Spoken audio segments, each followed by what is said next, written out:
Universal adult franchise. Universal adult franchise आखिर है क्या? अगर हम बात करें इस पूरे टर्म में, जो फ्रेंचाइज वर्ड है उसका मतलब है वो राइट्स जो हमारे गवर्नमेंट और कॉन्स्टिट्यूशंस ने हमें दिए हैं। ठीक है, तो यूनिवर्सल अडल्ट फ्रेंचाइज वो फिनोमिना है जो हम एक डेमोक्रेटिक कंट्री के प्रोस्पेक्टिव में पढ़ते हैं।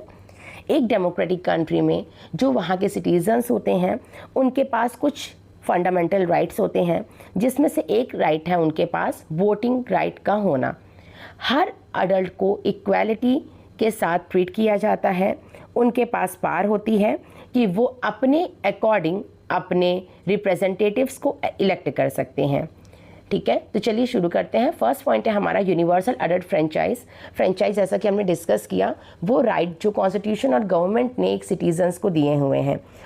और इसी वर्ड का सिनोनिम है सरफेस। सरफेस भी एक सिनोनिम वर्ड है हमारा फ्रेंचाइज का, या हम कह सकते हैं राइट्स जो हमारी इंडियन गवर्नमेंट ने और कॉन्स्टिट्यूशन ने इंडियन सिटीजन्स को दिए हैं। अब बात कर लेते हैं यूनिवर्सल अडल्ट फ्रेंचाइज क्या है। बेसिकली अगर हम बात करें इंडिया की, क्योंकि इंडिया एक डेमोक्रेटिक कंट्री है, तो यहाँ पे गवर्नमेंट ने जो भी इंडियन सिटीजन्स हैं, अगर वो 18 ईयर्स और 18 ईयर्स से अबव है, तो उनको राइट दिया है कि वो अपने रिप्रेजेंटेटिव को वोटिंग के थ्रू इलेक्ट कर सकते हैं। ठीक है, तो universal adult franchise means every eligible adult citizen has the right to vote. तो अगर हम शॉर्ट में बात करें तो ये फिनोमिना हमको बताता है कि इंडिया में हर सिटीज़न जो एक अडल्ट है, 18 और 18 प्लस है, वो अपने वोट को कास्ट कर सकता है। ठीक है, the minimum age of casting the vote is 18 year और मिनिमम एज 18 साल का होना चाहिए वो सिटीज़न।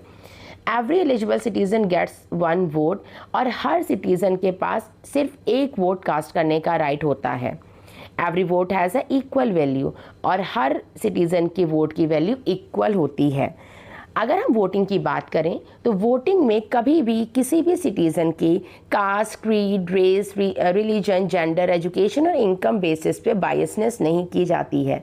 उन्हें एक समान ट्रीट किया जाता है और हम किसी भी कास्ट के हों, हम किसी भी जेंडर के हों, हम भले ही वेल एजुकेटेड हों या ना हो, या हम सोसाइटी में एक रिच क्लास फैमिली से बिलोंग करते हों या पुअर, हमारे पास ये राइट है कि अगर हम एक इंडिया के सिटीज़न हैं, 18 ईयर्स से ज़्यादा या 18 ईयर्स के हैं, तो हम वोट कास्ट कर सकते हैं। चलिए, आपकी बुक में एक एक्सरसाइज गिवन है, लेट्स एक्सप्लोर वोटिंग एज। अगर हम बात करें इंडिया की, तो इंडिया में 1988 से पहले जो मिनिमम वोटिंग एज थी वो 21 ईयर्स की थी, लेकिन 1988 के बाद ये इस एज को डिक्रीज़ करके 18 ईयर्स कर दिया गया। तो अब आप ये सोच के बताइए कि क्या एज को डिक्रीज़ करना एक सही डिसीज़न था गवर्नमेंट का? अगर मैं बात करूं तो हाँ, एक सही डिसीज़न हम कह सकते हैं, क्योंकि 18 ईयर्स तक आते आते हम ये मान सकते हैं कि हमारे जो लोग हैं ना, वो इतने वाइस हैं कि एक अच्छा डिसीज़न मेकिंग कर सकते हैं और एक रिस्पॉन्सिबल सिटीज़न को वोट कास्ट करके उसे एज अ रिप्रेजेंटेटिव बना सकते हैं। ठीक है, तो चलिए नेक्स्ट फिनोमिना को डिस्कस करते हैं, यूनिवर्सल फ्रेंचाइज।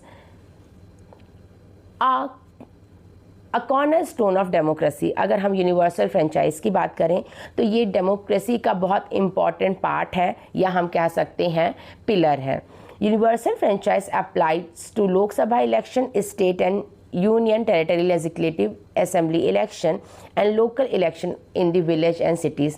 अगर हम बात करें यूनिवर्सल अडल्ट फ्रेंचाइज फिनोमिना की, तो ये लोकसभा के इलेक्शंस में, स्टेट इलेक्शंस में, और जो हमारे यूनियन टेरिटरी के इलेक्शंस होते हैं, और जो विलेजेस के इलेक्शन होते हैं, लोकल इलेक्शन, उसमें भी लोगों को राइट देता है कि वो अपने पसंद के रिप्रेजेंटेटिव को इलेक्ट कर सकते हैं, उनको वोट दे सकते हैं।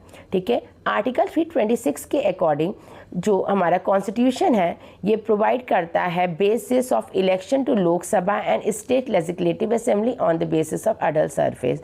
आर्टिकल 326 में बोला गया है कि जो लोग हैं वो लोकसभा और स्टेट लेजिस्लेटिव असेंबली के लिए वोट कास्ट कर सकते हैं। No person can vote on the behalf of other person, और एक पर्सन के बिहाफ में उसके वोट के जगह कोई और पर्सन उसके प्लेस में वोट कास्ट नहीं कर सकता है, वोट नहीं डाल सकता है।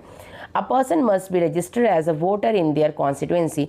और एक ये भी इम्पॉर्टेंट क्राइटेरिया है कि जो पर्सन वोट डालने जा रहा है इंडियन सिटीज़न होने के साथ साथ वो 18 ईयर और उससे ज़्यादा का होना चाहिए, और उसके साथ साथ उसका जो उसकी कॉन्स्टिट्यूएंसी है, जो एरिया है जहाँ पे वोट इलेक्ट होने वाले हैं, वहाँ पे एज अ वोटर उसका रजिस्ट्रेशन भी होना चाहिए।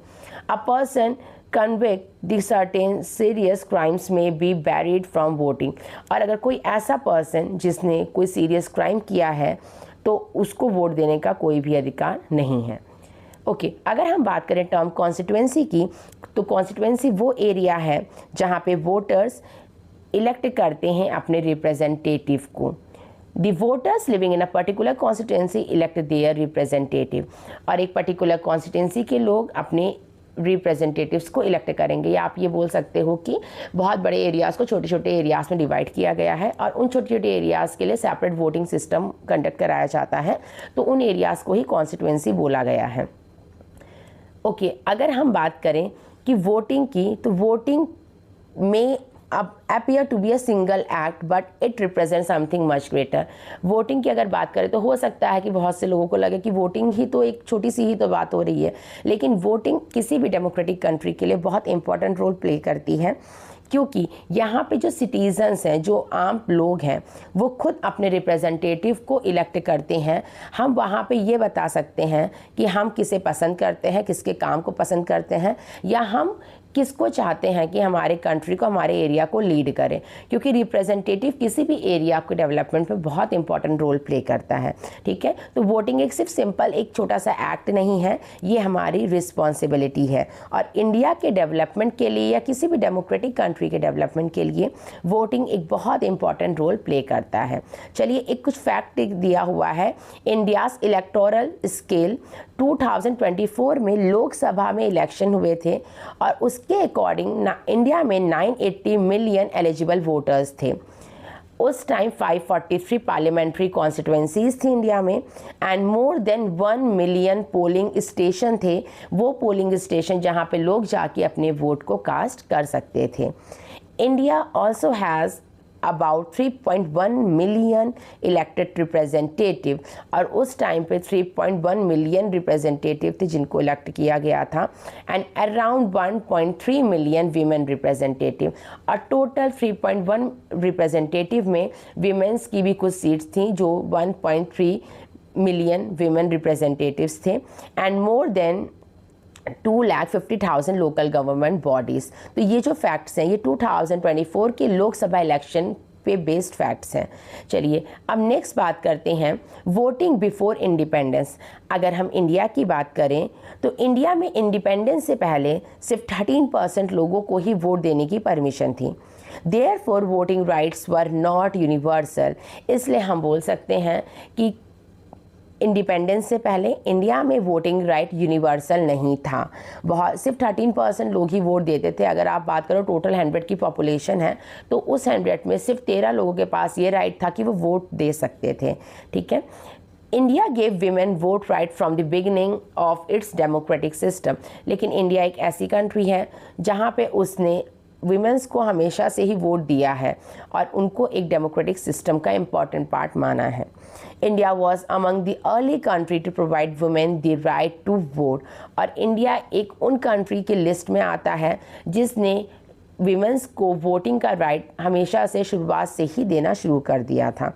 In 1971 women's were given the right to vote, और अगर हम बात करें तो 1971 से ही वीमेंस हमारे यहाँ पे वोट देने लग गई हैं। एक इमेज दी गई है, यहाँ पे लिखा है वीमेन सफरेज परेड। यूएसए में 1913 में वीमेंस ने परेड निकाली थी कि हमें भी राइट है वोट देने का और उनको भी इक्वालिटी का राइट होना चाहिए अपने रिप्रेजेंटेटिव को इलेक्ट करने का। ठीक है, अब कुछ और फैक्ट्स हमारे एनसीईआरटी में गिवन है यूनिवर्सल फ्रेंचाइज एंड लिटरेसी से रिलेटेड।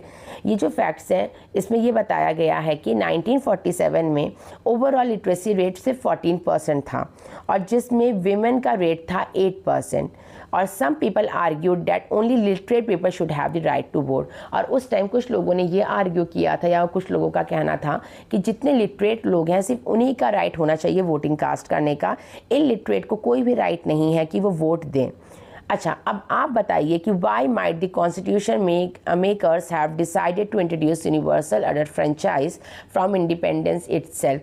क्यों आपको लगता है कि जिन्होंने कॉन्स्टिट्यूशन को बनाया है उन्होंने एम्फसाइज किया है यूनिवर्सल अडल्ट फ्रेंचाइज पे? ठीक है, नेक्स्ट टॉपिक हमारा है why is universal adult franchise important. तो क्यों इम्पॉर्टेंट है यूनिवर्सल अडल्ट फ्रेंचाइज का फिनोमिना एक कंट्री के डेवलपमेंट के लिए, या हम बात करें तो कैसे ये इंडिया जैसी कंट्री जो इतनी डाइवर्स कंट्री है वहाँ पर एक इम्पॉर्टेंट रोल प्ले करता है। तो अगर बात करें तो इस फिनोमिना की हेल्प से लोगों को इक्वालिटी का राइट मिलता है। जैसा हमने डिस्कस भी किया कि हर कोई, भले वो किसी भी रिलीजन का हो, किसी भी कास्ट क्रीड का हो, हर किसी को इक्वालिटी से ट्रीट किया जाता है और उनके वोट की वैल्यू इक्वल होती है। Equal voice, every citizen has an opportunity to express their voice. और हर सिटीज़न के पास ये अपॉर्चुनिटी है कि वो अपनी वॉइस को एक्सप्रेस कर सकता है, अपनी जो उसकी डिसीजंस है उसको एक्सप्रेस कर सकता है। नो डिस्क्रिमिनेशन, हमने ये भी डिस्कस किया कि सब लोग इक्वली ट्रीट किए जाते हैं, भले ही वो किसी भी जेंडर से हो, किसी भी एजुकेशनल बैकग्राउंड से हो, या वो पुअर हो या वेल्दी हो, ये फ़र्क नहीं पड़ता है। हर किसी पर्सन की वोट की इक्वल कंसिडर किया जाता है, हर किसी का vote. Okay, participation, citizens participate in deciding the future of the country. अब जैसा हमको ये भी पता है कि हमारी जो कंट्री है वो सिटीजन से मिलकर ही बनी है, तो सिटीजन्स खुद रिस्पॉन्सिबल होते हैं अपने फ्यूचर, अपनी कंट्री के फ्यूचर को डिसाइड करने के लिए। इसलिए एक अच्छा रिप्रेजेंटेटिव इलेक्ट करना, उसको वोट देना बहुत इंपॉर्टेंट हो जाता है। People choose representative according to their expectation and priorities. अगर हम बात करें कि लोग जो वोट कास्ट करते हैं तो उससे पहले वो ये देखते हैं कि जो जिस पर्सन को वो इलेक्ट करना चाहते हैं वो पार्टी क्या उनके लिए काम कर पाएगी, क्या उनकी एक्सपेक्टेशन पे फुलफ़िल हो पाएगी, या जो उनकी प्रायोरिटी लिस्ट पे हैं चीज़ें। कि अगर जैसे आजकल यंगस्टर्स का अगर आप केस देखोगे तो यंगस्टर्स ने अपने लिए रैली वगैरह निकाली थी और वो चाहते थे कि गवर्नमेंट उनके फेवर में काम करे। तो ऐसी बहुत सी प्रायोरिटी हर पर्सन की हो सकती है, किसी की एम्प्लॉयमेंट रिलेटेड हो सकती है, किसी की पॉवर्टी रिलेटेड हो सकती है, किसी की डेवलपमेंट इंफ्रास्ट्रक्चर रिलेटेड हो सकती है। तो हम अपनी प्रायोरिटी के हिसाब से सेलेक्ट करते हैं अपने रिप्रेजेंटेटिव को। Accountability, elects representative are answerable to the people. अब जो इलेक्टेड रिप्रेजेंटेटिव है, जो विनर होगा हमारे इलेक्शन में, ठीक है, जिसको ज़्यादा वोट मिलेंगे वो विनर पार्टी होगी और वही रूलिंग पार्टी बनेगी। तो वो हमेशा आंसरेबल होता है, लोगों के लिए अकाउंटेबल होता है। ठीक है, civics engagement, voting encourage citizens to take interest in public issues and participation in democracy। अच्छा, civics engagement मतलब कि वोटिंग एक डेमोक्रेटिक कंट्री के लिए एक इम्पॉर्टेंट फिनोमेना इसलिए भी है क्योंकि वोटिंग के थ्रू ही जो कॉमन पीपल हैं, वहाँ के सिटीजन्स हैं, वो कहीं ना कहीं गवर्नमेंट की चीज़ों में पार्टिसिपेट कर सकते हैं। ठीक है, और वोटिंग की वजह से ही एक सिटीज़न एक रिस्पॉन्सिबल सिटीज़न बनता है। तो इसलिए अगर हम इंडिया जैसी किसी भी डेमोक्रेटिक कंट्री का पार्ट है जहाँ पे वोट इलेक्ट होते हैं, हमें हमेशा अपने वोट को कास्ट करना चाहिए क्योंकि हमारी कंट्री का डेवलपमेंट कहीं ना कहीं हमारे द्वारा दिए गए वोट पे ही निर्भर होता है। चलिए अगर बात करें, छोटा सा कॉन्सेप्ट मैंने इंक्लूड करने की कोशिश की है जिससे आपको और भी ईजीली समझ आ जाएगा कि जो यूनिवर्स अडल्ट फ्रेंचाइज है उसकी की पॉइंटर्स क्या हैं। जैसे मीनिंग हमने समझ ली, 18 या 18 से प्लस के लोग खुद वोट कास्ट कर रहे हैं, उनको राइट टू वोट है, freedom to elect their representative है, और यहाँ पे किसी भी तरीके का डिस्क्रिमिनेशन नहीं किया जाता है। इंपॉर्टेंस की बात करें तो सभी लोगों को इक्वालिटी है और लोग अपने हिसाब से अपनी गवर्नमेंट को सिलेक्ट कर सकते हैं। अगर हम फीचर्स की बात करें तो एज मिनिमम क्राइटेरिया 18 ईयर्स है, पहले ये 22 ईयर्स था, अब इसको डिक्रीज़ कर दिया गया है। ठीक है, और किसी भी पर्सन की एजुकेशन, इनकम और प्रॉपर्टी, वेल्थ की वजह से उसको ऐसा नहीं बोल सकते हैं कि वो वोट नहीं दे सकता है। और सबसे इम्पॉर्टेंट फीचर है सीक्रेट बैलेट का। सीक्रेट बैलेट मतलब कि जो लोग हैं ना, उनके जो वोट है बिल्कुल सीक्रेटली गवर्नमेंट अपने पास सिक्योर रखती है और एंड में रिजल्ट बताती है कि कौन विनर था और कौन नहीं जीत पाया। ठीक है, तो हम ये कह सकते हैं फ्री एंड फेयर चॉइस में हेल्प करती है गवर्नमेंट। ठीक है, अगर नीड की बात करें तो क्यों ज़रूरी है, इसलिए ज़रूरी है किसी भी कंट्री में वोटिंग करवाना ताकि लोगों का एक तो इन्वॉल्वमेंट हो पाए गवर्नमेंट एक्टिविटीज़ में और लोग अपने बेटरमेंट के लिए एक अच्छा रिप्रेजेंटेटिव इलेक्ट कर पाएँ। चैलेंजेस हमको बहुत से देखने को मिलते हैं, जैसे कि लोगों के पास अवेयरनेस नहीं होती है और वो कास्ट करने ही नहीं जाते हैं वोट को, ठीक है। और बहुत सी जगहों पे लोगों को पैसे या कुछ गिफ्ट दे के उनका वोट खरीद लिए जाते हैं, तो ये भी बहुत बड़ा चैलेंज देखने को मिला है, ठीक है। अच्छा, अगर हम बात करें तो हम वोटिंग सिस्टम को कैसे स्ट्रेंथन कर सकते हैं, तो हम लोगों को अवेयरनेस कैंपेन्स के थ्रू अवेयर कर सकते हैं कि हर एक वोट कितना इम्पॉर्टेंट होता है, और हम प्रमोट कर सकते हैं ethical voting without fear and biasness, and we can also encourage eligible citizens to vote, ठीक है। तो ये हमारा एक बीइंग अ सिटीज़न, ये हमारी रिस्पॉन्सिबिलिटी है कि हम अपनी सोसाइटी के मेंबर्स को अवेयर करवाएं जब भी वोटिंग हो कि आपको वोट देने जाना चाहिए, क्योंकि आप एक बहुत इंपॉर्टेंट रोल प्ले करते हैं कंट्री के डेवलपमेंट में। चलिए, नेक्स्ट हेडिंग है हमारी bridging barriers enabling participation.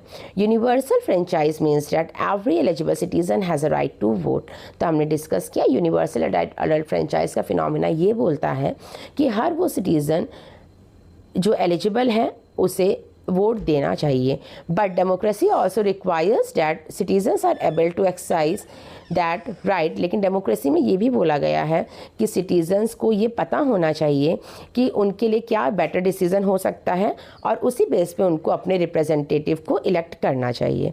India has a very large population and diverse geographical and social condition. अगर हम इंडिया की बात करें तो इंडिया को उसकी डाइवर्सिटी और यूनिटी के लिए भी जाना जाता है, और इंडिया में हमारी जो पॉपुलेशन है एक one of the largest populated country है इंडिया वर्ल्ड की, और बहुत डाइवर्स जोग्राफिकल फीचर्स हैं और बहुत ही डाइवर्स सोशल कंडीशंस भी हैं। Therefore electoral arrangement need to remove barriers to participation. इसलिए जो हमारी इलेक्शन कमिटीज़ हैं, कमीशन है जो कंडक्ट कराते हैं इलेक्शंस को, उन्हें इन बैरियर्स को भी रिमूव करना चाहिए। मेकिंग, अच्छा नेक्स्ट हेडिंग है मेकिंग इलेक्शन एसेसिबल। एसेसिबल मतलब कि हर सिटीज़न जो इंडिया का पार्ट है, भले ही वो एक नॉर्मल सिटीज़न हो, भले ही वो एक पुअर पर्सन हो, या वो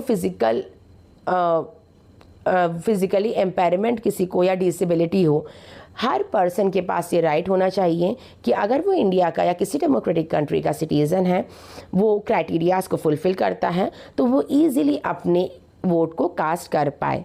तो इसके लिए भी गवर्नमेंट ने कुछ स्टेप्स लिए हैं, like measures have been taken to make the election more accessible including polling arrangement in the remote areas. Government ने बहुत से मेजर्स लिए हैं ताकि सब लोग इक्वली इंडिया जैसी कंट्री में या डेमोक्रेटिक कंट्री में इक्वली उनको ट्रीटमेंट मिले और वो अपने वोट को कास्ट कर पाएँ। इसके लिए गवर्नमेंट ने जो रिमोट एरियाज होते हैं वहाँ पे पूलिंग अरेंजमेंट्स करवाए हैं। गवर्नमेंट ने जो पर्सनस होते हैं, जो बहुत एज के होते हैं, ओल्ड एज पर्सनस होते हैं, या जो डिसेबल पर्सन होते हैं, उनके लिए भी डिफरेंट फैसिलिटीज़ प्रोवाइड कराई है। जैसे जो लोग देख नहीं सकते हैं, जिनको विजिबिलिटी की प्रॉब्लम होती है, उनके लिए ब्रेल इनेबल वोटर कार्ड्स का भी अरेंजमेंट किया गया है। अगर किसी पर्सन की एज बहुत ज़्यादा है या उन्हें कोई भी फिज़िकल एम्पायरमेंट है तो उनके लिए व्हील चेयर और रैम्प जैसी सुविधाएं भी प्रोवाइड कराई जाती हैं।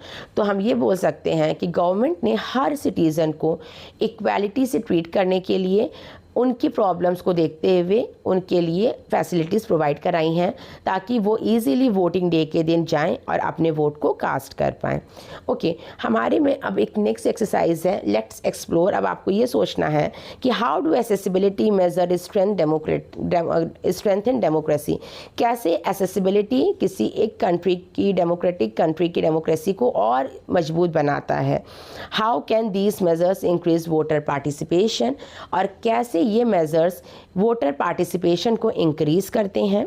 How can technology help people participate in elections, और किस तरीके से टेक्नोलॉजी ने आज के टाइम पे हेल्प किया है लोगों को इजीली इलेक्शन कास्ट करने में। And do you know any one who has benefited from such facility.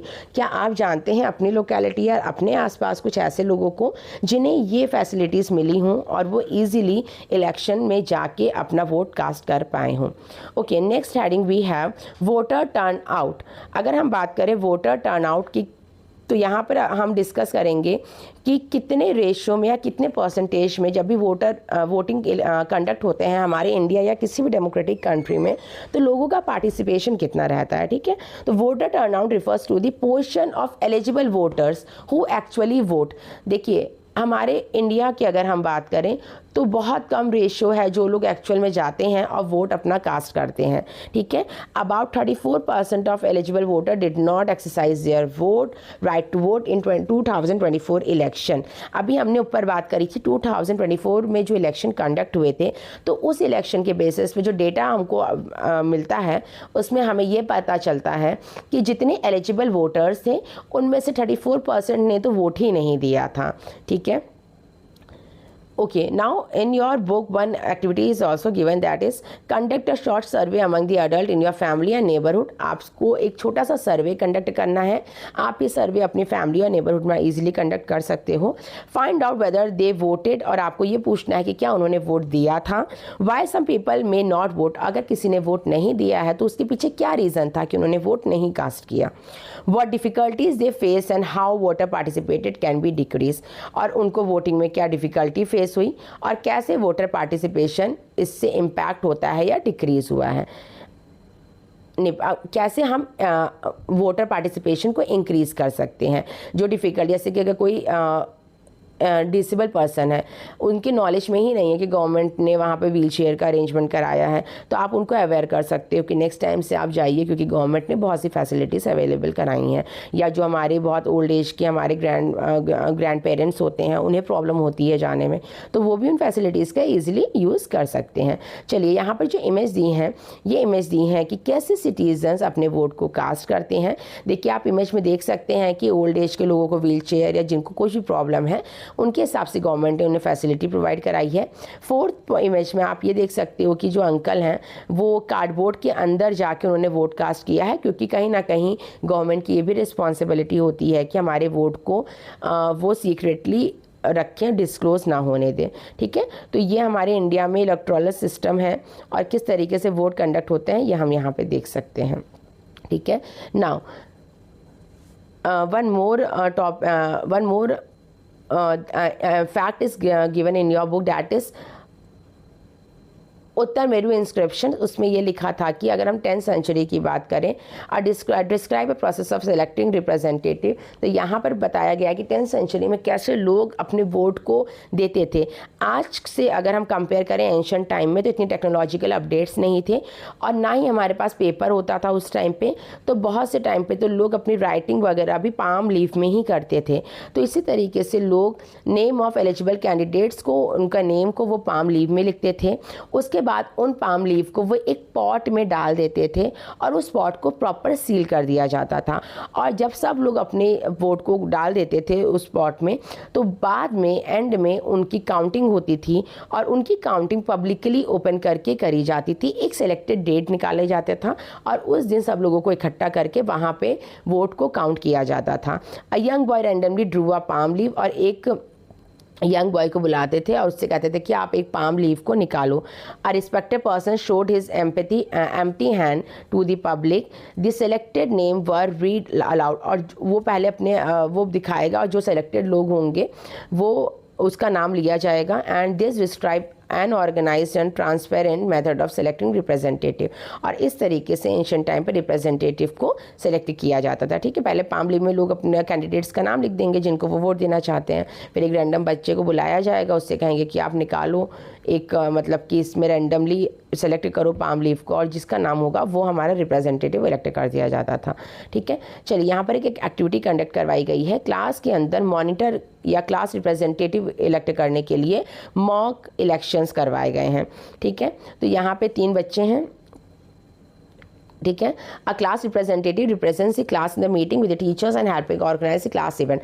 अगर हम क्लास रिप्रेजेंटेटिव की बात करें तो जिस तरीके से हम बात कर रहे हैं एक कंट्री में कैसे उसके रिप्रेजेंटेटिव, कैसे गवर्नमेंट रोल प्ले करती है, वैसे ही एक क्लास में उसके रिप्रेजेंटेटिव्स का भी बहुत इंपॉर्टेंट रोल होता है। यहाँ पे जो बच्चे हैं, 3 बच्चे हैं। Ahmad want to improve classroom and playground cleanliness. Ahmad का एम है कि वो क्लासरूम और प्लेग्राउंड की क्लीनिनेस को इम्प्रूव करें। गुरमीत का wants students to learn better through pair coaching and mutual support, और गुरमीत जो लड़की है वो चाहती है कि जो बच्चे हैं आपस में लर्निंग करें, अच्छे से म्यूचुअली सपोर्ट करें। और Ravi want more time in the time table of music, theatre and visual art, और रवि चाहता है कि उनके टाइम टेबल में म्यूज़िक, थिएटर और आर्ट को ज़्यादा वेटेज दी जाए। Mrs Usha act as a election officer, और जो इनकी मैडम है, टीचर है उषा मैम, वो एक इलेक्शन ऑफिसर का काम कर रही हैं और वो ये इंश्योर कर रही हैं कि जो भी इलेक्शन बच्चे कंडक्ट करेंगे या जिसको भी वोट देंगे वो फेयरली हो और रूल्स के अकॉर्डिंग हो। ठीक है। Campaigning, Ahmad use poster, Ahmad ने लोगों को अवेयर करने के लिए पोस्टर्स को लॉन्च कराए हैं। Gurmat uses the notice board and talks to classmate, और गुरमत ने लोगों को अवेयर करने के लिए, अपने बारे में बताने के लिए नोटिस बोर्ड में लिखा है और वो हर क्लासमेट के पास जाके उनसे बात करी है। Ravi organise a lunch time music performance, और रवि ने लंच टाइम में म्यूज़िक परफॉर्मेंस को ऑर्गेनाइज कराया है ताकि लोग उसे पसंद करें और जो चाहते हैं कि म्यूज़िक और आर्ट का टाइम बढ़ाया जाए वो रवि को vote they.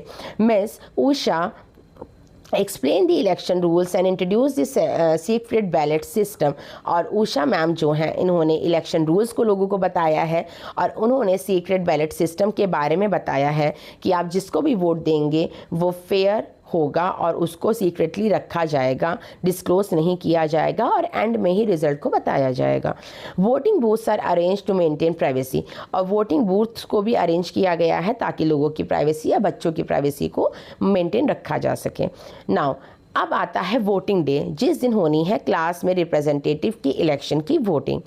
Each student receives a ballot paper containing the name of the 3 candidates. Student mark X next to their chosen candidate. The braille ballot paper is provided to Neha. Ballot paper, अच्छा देखिए, जिनको problem है, हम नहीं पढ़ा था कि जो भी डिसेबल लोग होते हैं उनको उनके हिसाब से गवर्नमेंट जैसे फैसिलिटीज़ प्रोवाइड करती है, वैसे ही नेहा एक बच्ची है जिसको ब्रेल बैलेट पेपर दिया है क्योंकि उसको थोड़ा सा विजुअल इम्पेयरमेंट है। ठीक है। और बच्चों ने अपने वोट को कास्ट किया है। अब क्या होगा, जितने भी पेपर्स हैं उन सबको कलेक्ट किया जाएगा। ठीक है। और फिर उनकी बाद में काउंटिंग की जाएगी। ठीक। अब इलेक्शन का रिजल्ट ये निकलता है कि अहमद को 8 वोट्स मिले हैं, गुरमीत को 12 वोट्स मिले हैं और रवि को 10 वोट्स मिले हैं और एक वोट था इनवैलिड। ठीक है। तो गुरमीत के पास टोटल 12 वोट्स हैं, तो गुरमत जीत जाएगी और वो बन जाएगी क्लास की रिप्रेजेंटेटिव। और इसके बाद अहमद और रवि ने उसको कॉन्ग्रेचुलेशंस दिया, उसको कॉन्ग्रेट्स किया। ठीक है। अच्छा, अगर हम बात करें कि कुछ क्वेश्चंस है जो इस एक्टिविटी बेस्ड हैं कि what are the most important aspect of election process. तो अगर हम बात करें इंपॉर्टेंट एस्पेक्ट क्या क्या हो सकते हैं इलेक्शन प्रोसेस के, कि फेयर इलेक्शन कंडक्ट करवाया जा रहा है। ठीक है। लोग अपनी चॉइस के अकॉर्डिंग इलेक्शन कर रहे हैं, लोगों को अवेयरनेस दी जा रही है। ठीक है। Why was the secret ballot important, secret ballot क्यों इंपॉर्टेंट है, ताकि लोगों की जो वोटिंग है ना उसको सीक्रेटली रखा जा सके, किसी को पता ना चले, और बाद में हम उनको काउंट करके जो भी विनर होगा उसको एज अ रिप्रेजेंटेटिव बना दिया जाएगा। ठीक। What factor might the student consider while choosing the candidate, factor कौन कौन से स्टूडेंट कंसिडर करेंगे कैंडिडेट्स को सिलेक्ट करने में। तो अगर हम बात करें अहमद की, तो वो क्लीनिनेस कराना चाहता था, तो जो लोग बच्चे चाहते होंगे कि क्लासेस और ग्राउंड में क्लीनिनेस हो वो अहमद को चूज़ करेंगे। ठीक है। दूसरी कैंडिडेट चाहती थी कि बच्चे कॉपरेटली अच्छे से पढ़ाई करें, तो जो उसके फेवर में होंगे वो उससे करेंगे वोट। ठीक है। और लास्ट में जो बॉय था वो रवि चाहता था कि आर्ट और म्यूज़िक का टाइम बढ़ाया जाए, तो जो रवि को फेवर में होंगे वो रवि को वोट करेंगे। तो हर कोई अपनी प्रायोरिटी बेस ही वोट करेगा, इलेक्शन कास्ट करेगा। ठीक है। What was the role of Miss Usha, अगर हम बात करें उषा मैम की, तो वो एक इलेक्शन ऑफिसर की तरह रोल प्ले कर रही थी और उनकी ये ड्यूटी थी कि इलेक्शन फेयरली कंडक्ट होने चाहिए। ठीक है। ब्रेल बैलेट क्यों इंपॉर्टेंट है, अब हमने डिस्कस कर लिया कि अगर किसी भी विजुअल इम्पेयरमेंट वाला बच्चा कोई है तो उसके लिए हम ब्रेल बैलेट का यूज़ करेंगे ताकि वो भी अपने वोट को कास्ट कर पाए, क्योंकि हर किसी को इक्वालिटी का राइट है। Why what could happen if many students did not make a preference, अगर क्या होगा जब बहुत से बच्चे नहीं अपनी प्रेफरेंस देंगे, तो इसका ड्रॉबैक ये हो सकता है कि हम एक अच्छे रिप्रेजेंटेटिव को इलेक्ट नहीं कर पाएंगे। ठीक है। चलिए अब बात करते हैं नोटा की। नोटा का फुल फॉर्म है नन ऑफ द अबव। ठीक है। आप ये देखो, ये ईवीएम मशीन है और इसमें सबसे लास्ट का जो ऑप्शन है वो है नोटा। जब हमारे कंट्री के सिटीजन्स किसी भी पार्टी को वोट नहीं देना चाहते हैं, अगर उन्हें लगता है कि जो भी पार्टी हमारे यहाँ खड़ी हुई हैं वो हमारे फेवर में काम नहीं कर सकती हैं, हमारे डेवलपमेंट के लिए काम नहीं कर सकती हैं, तो उनके लिए एक नया ऑप्शन अवेलेबल कराया गया है ईवीएम मशीन में, वो है नोटा का option. NOTA provides an option for voters who are not satisfied with any of the candidate. NOTA provide करता है वोटर्स को एक ऑप्शन, जब वो किसी भी कैंडिडेट से सेटिस्फाइड नहीं होते हैं तो वो नोटा को प्रेस कर सकते हैं। अब voter can choose NOTA instead of choosing one of the candidate, और यहाँ पे वोटर जो है वो नोटा को सेलेक्ट कर सकता है अगर वो किसी भी कैंडिडेट के फेवर में नहीं है तो। NOTA allows voters to express dissatisfaction with all the listed candidates. It does not change the election result, लेकिन नोटा का इलेक्शन रिजल्ट पे कोई भी फ़र्क नहीं पड़ेगा। ये बस ये बताएगा कि जो उसके कैंडिडेट्स, जो सिटीजन्स हैं, वो अपने कैंडिडेट से डिससेटिस्फाइड है, उनके कामों से बिल्कुल भी खुश नहीं है और वो नहीं किसी को भी वोट देना चाहता है। इट कम्युनिकेट्स द वोटर्स में वांट बेटर चॉइस। बस ये बताता है कि जो वोटर्स हैं वो एक बेटर चॉइस चाहते हैं और एक ऐसी चॉइस जो उनकी कंट्री के डेवलपमेंट को कर सके। ठीक है, नेक्स्ट पॉइंट है हमारा ECI का फुल फॉर्म है इलेक्शन कमीशन ऑफ इंडिया। अगर हम इंडिया की बात करें तो इंडिया में इलेक्शन कंडक्ट कराता है इलेक्शन कमीशन। ठीक है, और इंडिया में इलेक्शन कमीशन एक इंडिपेंडेंट कॉन्स्टिट्यूशनल बॉडी है जो रिस्पॉन्सिबल है free and fair election conduct कराने के लिए, और इसका इस्टेब्लिशमेंट हुआ था 1950 में। It conducts and overseas election of Lok Sabha, Rajya Sabha, state legislative assembly, president and vice president. हमारा इलेक्शन कमीशन लोकसभा, राज्यसभा जो हमारे पार्लियामेंट के मेंबर हैं, president, vice president, state legislative assembly के इलेक्शंस को फेयरली और फ्रीली कंडक्ट करवाता है। फर्स्ट जनरल इलेक्शन इंडिपेंडेंट के बाद हुए थे 1951 से 52 में। ठीक है, अब बात करते हैं पार्लियामेंट्री डेमोक्रेसी की। अगर हम पार्लियामेंट्री डेमोक्रेसी की बात करें तो पार्लियामेंट्री डेमोक्रेसी के 3 लेवल हैं मेजर। पहला है नेशनल लेवल, यहाँ पे सिटीजन्स इलेक्ट करते हैं लोकसभा के रिप्रेजेंटेटिव्स को। नेक्स्ट है स्टेट लेवल, सिटीजन्स हमारे रिप्रेजेंट करेंगे स्टेट लेजिस्लेटिव असेंबली के मेंबर्स को। और लास्ट है लोकल लेवल। लोकल लेवल जो स्मॉल लेवल पे काम कर रहा है गवर्नमेंट, तो सिटीजन्स रिप्रेजेंट करते हैं ग्राम पंचायत या अर्बन लोकल बॉडीज़ के मेंबर को। अब अगर हम बात करें लोकल इलेक्शन कौन मैनेज करता है, तो लोकल इलेक्शन मैनेज किए जाते हैं स्टेट इलेक्शन कमीशन के द्वारा। चलिए, अब एक बहुत इंपॉर्टेंट टॉपिक आता है structure of election commission. Election commission की अगर बात करें तो उसकी अगर हम स्ट्रक्चर के बारे में बात करें तो हमारे इलेक्शन कमीशन को 3 कैटेगरी में डिवाइड किया गया है। पहला है नेशनल लेवल, सेकंड है स्टेट और यूनियन टेरिटरी लेवल, और थर्ड है डिस्ट्रिक्ट लेवल। नेशनल लेवल में हमारे मेन जो हेड है वो है चीफ इलेक्शन कमिश्नर, और हमारे इसके साथ हमारे पास 2 इलेक्शन कमिश्नर और होते हैं जो काम करते हैं नेशनल लेवल के अंदर। इसके बाद स्टेट लेवल की बात करें तो चीफ इलेक्टोरल ऑफिसर हमारा यहाँ पर हेड लीड करेगा। एंड डिस्ट्रिक्ट लेवल में हमारे पास डिस्ट्रिक्ट इलेक्शन ऑफिसर्स होते हैं जिनमें रेवेन्यू ऑफिसर आता है और इलेक्टोरल रजिस्ट्रेशन ऑफिसर आता है। अगर हम बात करें कि हमारा इलेक्शन कमीशन क्या क्या टास्क परफॉर्म करता है, तो इलेक्शन कमीशन की रिस्पॉन्सिबिलिटी होती है कि वो पहले तो सेट करेगा एक पर्टिकुलर डेट जिस दिन इलेक्शन कंडक्ट करवाना है, वो रजिस्टर करेगा पॉलिटिकल पार्टीज़ को, इन्फोर्स करेगा मॉडल कोड ऑफ कंडक्ट को। मॉडल कोड ऑफ कंडक्ट मतलब कि हमारे जो भी इलेक्शंस कंडक्ट हो रहे हैं वो फ्री और फेयरली होने चाहिए, और वो ओवरसी करेगा एंटायर इलेक्ट्रल प्रोसेस को कि सारा प्रोसेस इलेक्शन का सही से हो रहा है कि नहीं हो रहा है। अब आपको इमेज में एक बिल्डिंग दिख रही है, ये बिल्डिंग है हमारी इलेक्शन कमीशन की जो न्यू दिल्ली में है।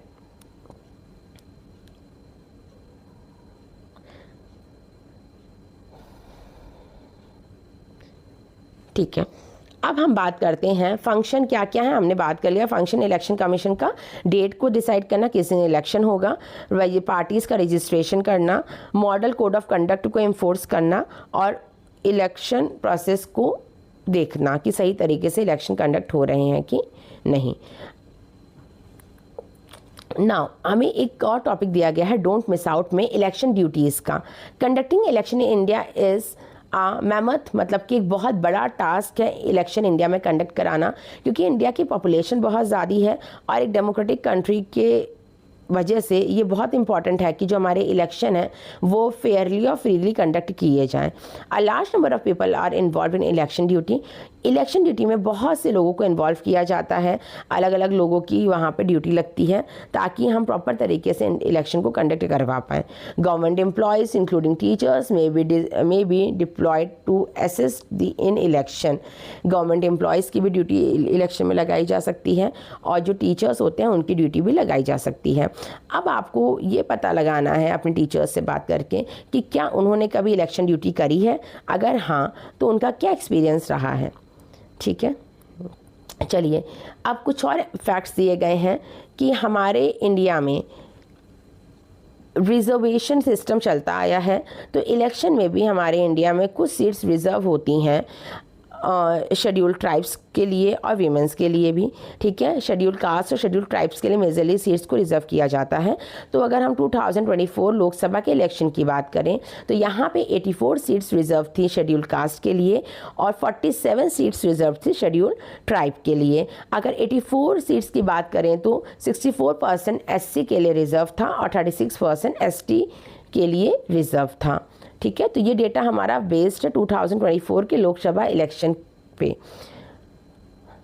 अच्छा, श्याम सरन नेगी एक स्कूल टीचर हैं जो हिमाचल प्रदेश के हैं और ये पहले वोटर रहे हैं इंडिया जनरल इलेक्शन के 1951 में। ठीक है, ये पहले वो टीचर जो हिमाचल प्रदेश से बिलोंग करते हैं और इन्होंने पहली बार 1951 में इलेक्शन दिया था। ठीक है,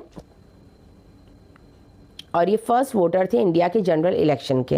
ही continued participating in election and voted in 2017 at the age of 100 और इन्होंने 2017 तक की वोट दिया है और 2017 में इनकी एज थी 100 ईयर्स की। चलिए अब बात करते हैं कि हमारे इलेक्शन का प्रोसेस क्या होता है। तो प्रोसेस की बात करें तो पहला है पोलिंग ऑफिसर, ये चेक करेंगे वोटर आईडी और हमारे आईडी प्रूफ्स को कि हम जो पर्सन इलेक्शन देने गया है वो एक जेन्युइन पर्सन है कि नहीं है। ठीक है, हमारे फिंगर्स में इंक लगाई जाती है, इसके बाद हमें ईवीएम के पास भेजा जाता है। ईवीएम के पास जाके हम वहाँ पे अपने पसंदीदा पार्टी को वोट दे सकते हैं। ठीक है, तो यहाँ पे पहले वेरिफिकेशन होगा, हमारी वोटर आईडी से चेक किया जाएंगे हमारी डिटेल्स की, हम जो पर्सन वोट देने जा रहा है वो एक सही पर्सन है कि नहीं है।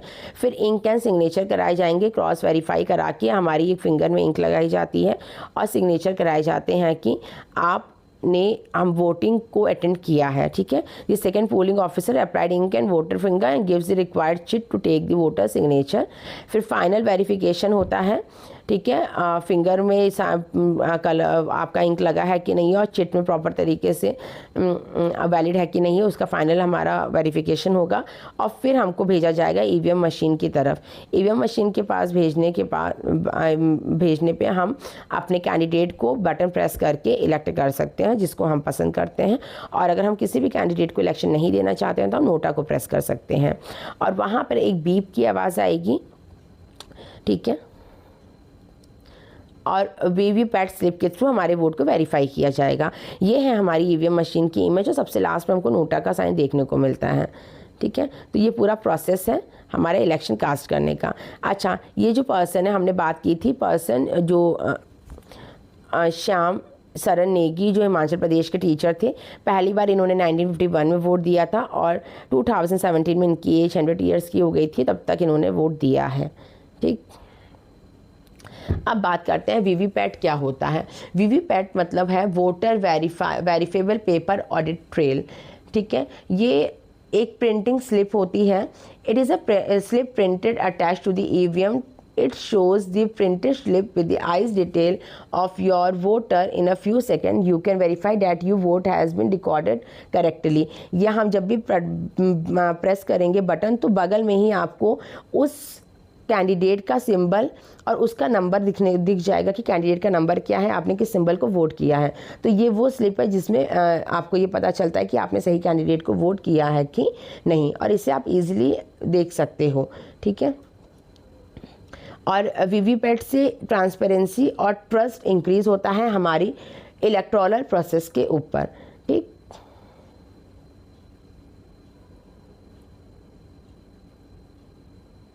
अच्छा, अगर हम बात करें इंडिया के ईवीएम और वीवीपैट टेक्नोलॉजी की, तो ये टेक्नोलॉजी इंडिया के साथ साथ बहुत से बाहर के देशों में भी फॉलो की जाती है, जैसे नामिबिया और भूटान में भी इस टेक्नोलॉजी का यूज़ किया जाता है। और यहाँ इन लोगों की इन कंट्रीज़ में ट्रेनिंग इंडिया के ही लोग देते हैं कि कैसे उनको इन मशीन्स का यूज़ करना है। ठीक, नेक्स्ट टॉपिक हमारा है model code of conduct. Model code of conduct, जिसको हम शॉर्ट में MCC भी बोल सकते हैं, it contains rule and guidance that political parties, leaders and candidates are expected to follow during the election. ये मॉडल कोड ऑफ कंडक्ट वो rules regulations को कंटेन करते हैं जो किसी भी इलेक्शन में जो पॉलिटिकल पार्टीज है उनको फॉलो करने चाहिए। और ये इस चीज़ को और MCC का पर्पस ये है कि वो सपोर्ट करे फ्री और फेयर इलेक्शन को कंट्री में। ठीक है, अच्छा, अब हमको एक एग्जांपल दिया गया है। इस इमेज में हमें कुछ सिचुएशंस को दिखाया गया है। पहली इमेज जो है इसमें है candidate distributing a saris and household appliances to women voter. Women voter को जो कैंडिडेट है जो इलेक्शन में खड़ा हुआ है वो साड़ी या कुछ घर की ज़रूरत की चीज़ें उनको दे रहा है और उनसे मांग रहा है अपने लिए वोट, जो एक इनलीगल तरीका है और ऐसा नहीं होना चाहिए हमारे किसी भी कंट्री में। ठीक है, officials of the government campaigns for the ruling party, और यहाँ पे जब ऑफिशियल्स को पता चला तो उन्होंने कैंपेन्स निकाले क्योंकि इनलीगल तरीके से वो जो रूलिंग पार्टी का नेता था वो वोटों को खरीद रहा था। ठीक है, bundles of 500 rupees not found the car of the candidate during the inspection. और ये जो हमारा कैंडिडेट था ये पैसे भी लोगों को बांट रहा था। 500 की गड्डी भी यहाँ पर हमको मिली है उसकी गाड़ी में। So now you just think and tell the answer, why do you think these might be a violation of the code of conduct? क्या आपको लगता है कि ये कोड ऑफ कंडक्ट का वायलेशन है? हाँ, बिल्कुल हम कह सकते हैं कि ये मॉडल कोड ऑफ कंडक्ट का वायलेशन है, क्योंकि हमारा जो इलेक्शन कमीशन है वो रिस्पॉन्सिबल होता है फ्री और फेयर इलेक्शन कंडक्ट कराने के लिए। लेकिन यहाँ पे अगर हम देखें तो इस पॉलिटिकल पार्टी के मेंबर ने लोगों को खरीदने की कोशिश की है ताकि वो वोट को उसे दे और वो जीत जाए। ठीक, अच्छा, अब अगर हम मॉडल कोड ऑफ कंडक्ट की हिस्ट्री की बात करें तो सबसे पहले ये अडेप्ट किया गया था केरला में 1960 में, and it was approved by the representative of major political parties, और कुछ मेजर पॉलिटिकल पार्टीज ने इसको अप्रूव किया था। It was circulated by ECI का फुल फॉर्म है इलेक्शन कमीशन ऑफ इंडिया। इसको इलेक्शन कमीशन ऑफ इंडिया ने सर्कुलेट किया था 1962 में जनरल इलेक्शन में, and more proactive enforcement by the ECI began in 1991, और ये प्रॉपर तरीके से इन्फोर्स हुआ है 1991 में। ठीक है, सबसे पहले अडॉप्ट किया गया है केरला में 1960 में। ठीक, अच्छा, ये जो आपको फ़ोटो दिख रही है ये है फ़ोटो TN सेशन की, जो चीफ इलेक्शन कमिश्नर थे 1990 में। इन्होंने इंट्रोड्यूस किया था, रिफॉर्म लाया था related to campaigns rules, voter IDs, preventing proxy voting and monitoring election expenditure. इन्होंने कुछ चेंजेस किए थे रूल्स जो हमारे कैंपेन्स के रिगार्डिंग रूल्स हैं, वोटर ID के रिगार्डिंग चीज़ों में। ठीक है, और मॉनिटरिंग करना शुरू कराया था इलेक्शन एक्सपेंडिचर्स को भी, ताकि हमारे जो इलेक्शन है वो फेयरली कंडक्ट हो पाए, उनमें ट्रांसपेरेंसी बनी रहे। अच्छा, अब आपको कुछ क्वेश्चंस का आंसर देने हैं कि when is the next election in your region, आपके एरिया में नेक्स्ट इलेक्शन कब कंडक्ट होने वाले हैं? क्या वो इलेक्शन एक स्टेट इलेक्शन है या एक पंचायत इलेक्शन है या एक अर्बन लोकल बॉडी के लिए इलेक्शन है? तो अपने एरिया के हिसाब से आप इनके आंसर्स कर सकते हो। ओके, नाउ अगर हम बात करें इंडिया में इलेक्शंस की, तो इंडिया में इलेक्शन एक फेस्टिवल ऑफ डेमोक्रेसी की तरह इसको बहुत इंपॉर्टेंट रोल प्ले करता है डेमोक्रेसी में, और ये सिटीजन्स को प्रोवाइड करता है इक्वालिटी, फेयरली और फ्रीली और रिस्पॉन्सिबिलिटी। ठीक है, सिटीजन्स हर कोई इक्वल होते हैं वोट कास्ट करने के लिए, और उन्हें प्रॉपर फेयर चांस मिलता है ताकि वो अपने रिप्रेजेंटेटिव को इलेक्ट कर पाएँ। अगर हम बात करें इलेक्शन की, तो इलेक्शन 3 लेवल पे होते हैं। नेशनल लेवल, लोकसभा वगैरह के जो इलेक्शन है वो नेशनल लेवल पे होते हैं। स्टेट लेवल पे हमारे स्टेट लेजिस्लेटिव असेंबली के इलेक्शन होते हैं। लोकल लेवल पे हमारे लोकल गवर्नमेंट बॉडी से पंचायत वगैरह के लिए इलेक्शन होते हैं। ठीक है, नेक्स्ट है हमारा first past the post. Now the next topic is the first past the post system. India uses the first past the post system for Lok Sabha and State Assembly elections. India में first past the post system का use Lok Sabha और state elections के लिए होता है. The candidate who receive the highest number of votes in the constituency win. और इसमें वो कैंडिडेट जीतते हैं जिनको सबसे ज़्यादा वोट मिलते हैं. The candidate does not necessarily need more than 50% of the votes, और ज़रूरी नहीं है कि उस कैंडिडेट के पास 50% से ज़्यादा वोट हो. एक फॉर एग्जांपल अहमद 8, गुरमीत 12, रवि 10. अभी हमने जो इससे पहले एग्जांपल देखा था जो क्लास रिप्रेजेंटेटिव के लिए इलेक्शन हुआ था, उसमें सबसे ज़्यादा वोट मिले थे गुरमीत को जो 12 वोट्स थे. तो यहाँ पर अगर first past the post system के अकॉर्डिंग गुरमीत क्लास का रिप्रेजेंटेटिव बनेगी क्योंकि उसके पास सबसे हाईएस्ट वोट हैं, और जो इसके पास सबसे हाईएस्ट वोट होंगे वही first past the post system के अकॉर्डिंग विनर माना जाता है. ठीक है, नेक्स्ट टॉपिक है डोंट मिस आउट. कुछ और इंटरेस्टिंग चीज़ जो हमें जानना ज़रूरी है लेजिस्लेटिव असेंबली के बारे में. A legislative assembly may be known by different name in regional language such as Vidhan Sabha, Niyama Sabha. Legislative assembly को अलग अलग जगह पे अलग अलग नाम से भी जानते हैं, जैसे इसे कुछ जगहों पे विधानसभा के नाम से भी जाना जाता है और कुछ जगहों पे नियम सभा के नाम से भी जाना जाता है. Now you have to find out your state name of the legislative assembly of your state. आपके स्टेट में लेजिस्लेटिव असेंबली को क्या किसी और नाम से जाना जाता है? अगर हाँ तो आप उसको पता लगाइएगा. नेक्स्ट पॉइंट है गवर्नमेंट का फॉर्मेशन कैसे होता है. अगर हम गवर्नमेंट की बात करें तो हमारी गवर्नमेंट को मेजरली 2 लेवल्स में डिवाइड किया गया है. फर्स्ट लेवल है नेशनल लेवल और सेकंड है स्टेट लेवल. नेशनल लेवल में अगर if a party and coalition get a majority to set in the Lok Sabha it forms a national government. अगर कोई पार्टी मेजॉरिटी के संग जीतती है या दो पार्टी आपस में मिल के मेजॉरिटी वोट्स को सिक्योर करते हैं तो लोकसभा में उस पार्टी की गवर्नमेंट बनती है. The leader of the government become the prime minister. और नेशनल लेवल में जो लीडर होगा वो होता है गवर्नमेंट का प्राइम मिनिस्टर. अगर हम बात करें स्टेट लेवल की तो स्टेट में जब भी वोट होते हैं तो जिस पार्टी के पास ज़्यादा वोट होंगे, और अगर कोलिशन हुआ है दो पार्टी आपस में जुड़ी हैं तो जिनके पास ज़्यादा वोट होंगे वो बनाएगी उस पर्टिकुलर स्टेट की स्टेट लेजिस्लेटिव असेंबली में गवर्नमेंट, और स्टेट के लीडर को हम सीएम कहते हैं. ठीक है, नेक्स्ट है कोलिजन. कोलिजन होता क्या है? कोलिजन मतलब कि अरेंजमेंट है जब दो या दो से ज़्यादा पार्टी आपस में वर्क करने के लिए रेडी होती हैं तो वो अपने वोट को आपस में जोड़ लेती हैं और एक सिंगल पार्टी को पार्टी के फॉर्म में काम करती हैं. A coalition may be formed when no single party have enough seat from a government on its own. और जनरली कोलिशन तब करते हैं पार्टीज जब वो सिंगल या अकेले वोट नंबर ऑफ सीट्स उनकी बहुत कम होती हैं तो 2-3 पार्टियां आपस में जुड़ के अपनी गवर्नमेंट भी बना सकते हैं. Like party A and party B अगर आपस में मर्ज हो गई और एक पार्टी बनाएगी तो उसे कहेंगे कोलिशन गवर्नमेंट. ठीक है, अब आप यहाँ पे पिक्चर में भी देख सकते हैं कोलिशन गवर्नमेंट में से पार्टी ए के कुछ मेंबर्स हैं, पार्टी बी, पार्टी सी और पार्टी डी. इनके पास इंडिविजुअली बहुत अच्छे नंबर में वोट्स नहीं थे तो इन्होंने डिसाइड किया कि ये आपस में एक संग अपनी एक सिंगल पार्टी बना लें जिससे ये जीत भी जाएंगे. ठीक है, तो इसी को बोला गया है कोलिशन गवर्नमेंट. अब बात करते हैं एमपीज एंड एमएलएज की. अगर हम एमपी की बात करें तो एमपी का फुल फॉर्म होता है मेंबर ऑफ पार्लियामेंट, वहीं एमएलए का फुल फॉर्म है member of legislative assembly. Member of parliament वो लोग हैं जो हमारे रिप्रेजेंट करते हैं पार्लियामेंट को नेशनल लेवल पे, या हमारे पार्लियामेंट के जो मेंबर्स हैं उन्हें हम बोलेंगे, जो हमारे नेशनल लेवल पे रिप्रेजेंट कर रहे हैं उन्हें बोलेंगे member of parliament. Member of legislative assembly represent करते हैं at the state level in the state legislative assembly.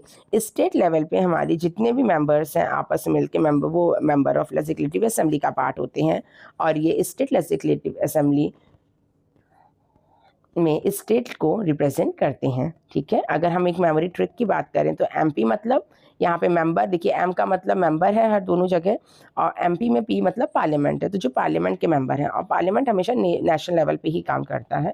ठीक है, पार्लियामेंट के हमारे 3 पार्ट्स होते हैं, एक होता है लोकसभा, दूसरा होता है राज्यसभा, और तीसरा होता है उसका प्रेसिडेंट। ठीक है, और एमएलएस की बात करें तो इसका फुल फॉर्म है मेंबर ऑफ लेजिस्लेटिव असेंबली, जो स्टेट लेवल पे काम करता है। ठीक, नेक्स्ट हमारे पास है state election commission. State election commission plays an important role in conducting election to local bodies including ग्राम पंचायत और अर्बन लोकल बॉडीज। अगर हम स्टेट इलेक्शन कमीशन की बात करें तो ये रिस्पॉन्सिबल होते हैं लोकल बॉडी के लिए इलेक्शन कंडक्ट करवाने में, ग्राम पंचायत के लिए इलेक्शन कंडक्ट करवाने में, और यहाँ तक कि अर्बन लोकल बॉडीज़ के लिए भी यही इलेक्शन कंडक्ट करवाती हैं। They are an important part of electoral system at the grassroots level। ये एक हमारा इम्पॉर्टेंट पार्ट है ग्रास रूट लेवल पे इलेक्शन कंडक्ट कराने के लिए।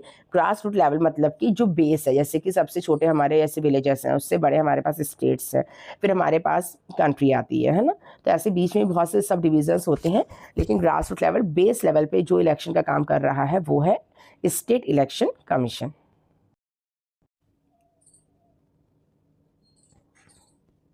Okay, now few questions are given and you have to find out the answers of this। आपको ये पता लगाना है कि आपके एरिया की जो कॉन्स्टिट्यूएंसी है, कॉन्स्टिट्यूएंसी हमने डिस्कस किया था, वो एरिया जहाँ पे वोटिंग कंडक्ट होते हैं। ठीक है, वहाँ का एमपी कौन है, मेंबर ऑफ पार्लियामेंट कौन है, ठीक है, एमएलए कौन है, ठीक है, और which party do they belongs to, और जो भी एमएलए और एमपी हैं वो किन पार्टी को बिलोंग करते हैं। What are the major concern of your MP and MLA। आपके एरिया में जो MP और MLA हैं उनका मेजर कंसर्न या उनकी प्रायोरिटी क्या है, किस काम को करवाना है। वन लोकसभा कॉन्स्टिट्यूएंसी में कंटेन 2 और मोर असेंबली कॉन्स्टिट्यूएंसी, और अब ये बोला गया है कि एक लोकसभा कॉन्स्टिट्यूएंसी में 2 और 2 से ज़्यादा असेंबली कॉन्स्टिट्यूएंसी हो सकती हैं। ठीक है, अब हम बात करेंगे राज्यसभा के इलेक्शंस के बारे में। राज्यसभा की अगर बात करें तो राज्यसभा के मेंबर्स को बोला जाता है एमपीज। एमपीज मतलब मेंबर ऑफ पार्लियामेंट, क्योंकि हमें ये पता है कि पार्लियामेंट के अंदर ही हमारा राज्यसभा आएगा और लोकसभा आएगा, तो इन दोनों के ही मेंबर्स को हम एमपीज बोलेंगे, मेंबर ऑफ पार्लियामेंट। राज्यसभा के जो मेंबर्स होते हैं इनडायरेक्टली इलेक्टेड होते हैं। इनडायरेक्टली मतलब कि इनके इलेक्शन में डायरेक्टली लोग पार्टिसिपेट नहीं करते हैं। ठीक है, वहीं दूसरी तरफ बात करें लोकसभा की, तो इसके जो इलेक्शन होते हैं उसमें पीपल का, लोगों का डायरेक्टली इन्वॉल्वमेंट होता है। ठीक है, और इनके मेंबर्स को भी हम एमपीस ही बोलते हैं। Rajya Sabha elected MLAs, Rajya Sabha elected MLAs elect Rajya Sabha members, और जो इलेक्टेड एमएलएस होते हैं वो इलेक्ट करते हैं राज्यसभा के मेंबर्स को। ठीक है, तो राज्यसभा का कंपोजिशन की अगर हम बात करें तो देखिए कंपोजिशन मतलब कि उनको किस कैटेगरी में कितने कितने मेंबर्स कहाँ से आएंगे।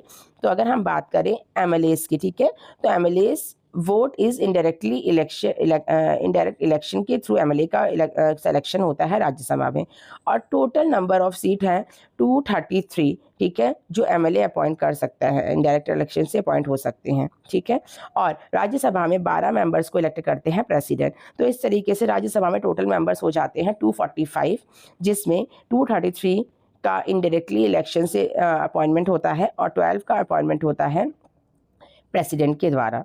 ठीक है, सीट एलोकेशन की बात करें तो is based on the state population. More populated state like Uttar Pradesh of the more seat, जो स्टेट जितना बड़ा होगा वहाँ पे उतनी ज़्यादा सीट होंगी मेंबर्स के लिए। ठीक है, Rajya Sabha is a permanent house. Rajya Sabha को हम परमानेंट हाउस ही बोलते हैं, और उसका रीज़न ये है कि राज्यसभा में हर 2 साल में 1/3 मेंबर्स को रिटायर किया जाता है, जिससे कहीं ना कहीं कंटिन्यूटी देखने को मिलती है।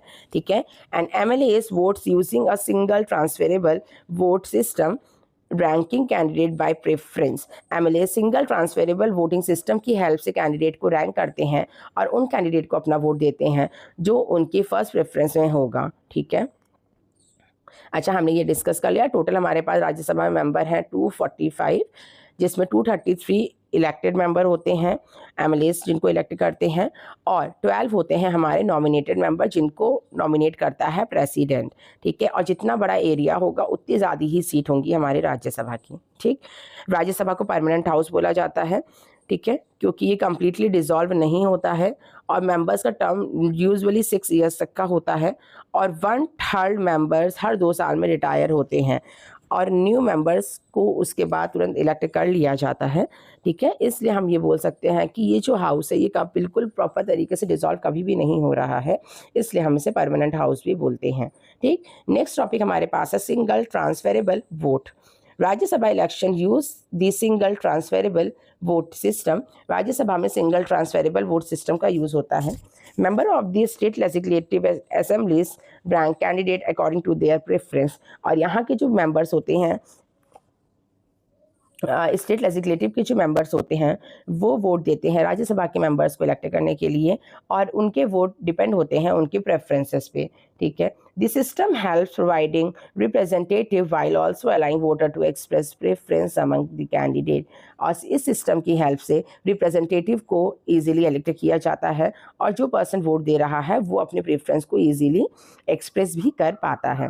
ठीक है, अब बात कर लेते हैं राज्यसभा का एक छोटा सा कंसेप्ट मैप है जो हमने पहले भी डिस्कस कर लिया था। टोटल मेंबर हमारे पास 245 हैं, जिसमें से 233 इलेक्टेड है एमएलएस के द्वारा और 12 इलेक्टेड हैं नॉमिनेटेड हैं प्रेसिडेंट के द्वारा। जितना बड़ा एरिया होगा उतनी ही ज़्यादा सीट्स होंगी और राज्यसभा को परमानेंट हाउस भी बोल रहे हैं क्योंकि हर 2 साल में 1/3 रिटायरमेंट होते हैं लोगों के। ठीक है, और रैंक और प्रेफरेंस के बेस पे लोग कैंडिडेट को अपॉइंट करते हैं या अपने वोट को देते हैं। ठीक है,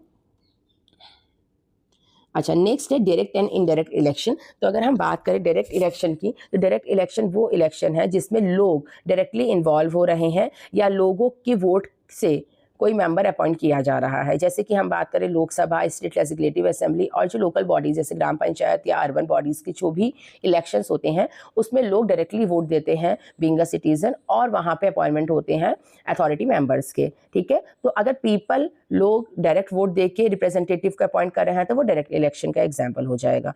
इनडायरेक्ट इलेक्शन की बात करें तो वो इलेक्शन जहाँ पे पीपल का डायरेक्ट इन्वॉल्वमेंट नहीं होता है। जैसे हमने बात करी राज्यसभा प्रेसिडेंट और वाइस प्रेसिडेंट के केस में, तो राज्यसभा प्रेसिडेंट और वाइस प्रेसिडेंट के केस में लोग डायरेक्टली वोट नहीं देते हैं। राज्यसभा की ही अगर आप बात कर लो तो वहाँ पे अपॉइंटमेंट हो रहा है मेंबर्स का जो एमएलएस और प्रेसिडेंट नॉमिनेट कर रहा है ना। ठीक है, तो अगर लोग डायरेक्टली इन्वॉल्व नहीं हैं, ठीक है, इलेक्शन प्रोसेस में, तो वो है इनडायरेक्ट इलेक्शंस। ठीक है, now election of the president. अब प्रेसिडेंट का इलेक्शन कैसे होता है वो डिस्कस कर लेते हैं। अगर हम अपनी करंट प्रेसिडेंट की बात करें तो उनका नाम है द्रौपदी मुर्मू और इनको अपॉइंटमेंट मिला था 25 जुलाई 2022 में।